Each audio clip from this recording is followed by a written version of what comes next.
La transformation numérique de la société va engendrer plusieurs modifications dans le monde du travail, notamment avec l'introduction massive et rapide de technologies numériques dans le milieu de travail. Le deuxième changement, ça va être l'évolution des compétences des employés et de certains titres d'emploi. Par exemple, les superviseurs de première ligne voient leur travail se modifier par les technologies, puisque avec l'Internet des objets, avec la géolocalisation, on peut aujourd'hui avoir une vue d'ensemble sur les processus de production de services. Donc ça veut dire que la manière de faire de la supervision pour ces directeurs de première ligne va et doit évoluer.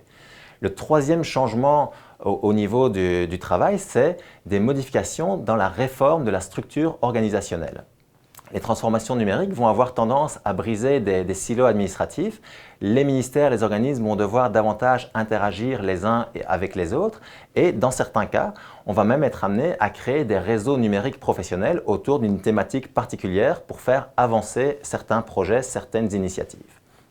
Donc, ce que l'on observe de plus en plus, c'est que le travail, ça va être une combinaison d'éléments virtuels avec des éléments réels. Par exemple, si on prend un seul domaine, qui est un domaine qui nous intéresse tous, qui est le domaine de la santé, aujourd'hui, on peut créer des dossiers des patients et les mettre à jour en utilisant les technologies numériques. Des robots peuvent préparer et distribuer des médicaments dans les hôpitaux et les infirmières peuvent accéder aux informations des patients en temps réel avec des chariots connectés. Donc, ce que l'on voit, c'est que le monde du travail évolue, que ça nécessite d'augmenter la compétence et la connaissance de tout le monde à un rythme qui s'accélère continuellement. Certains estiment d'ailleurs que pour ces changements de compétences, on va devoir s'appuyer sur la pensée informatique qui devient un savoir fondamental pour tous, qui est même considéré comme la nouvelle littératie du XXIe siècle.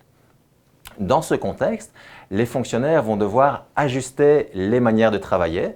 Ils vont devoir développer de nouvelles compétences, par exemple des compétences à développer davantage, ça va être les compétences qui concernent la protection des données, ça va être des compétences qui concernent l'analyse des données massives qui sont mises à la disposition des administrations. L'expertise nécessaire pour utiliser adéquatement les nouvelles technologies augmente, mais ça requiert un apprentissage.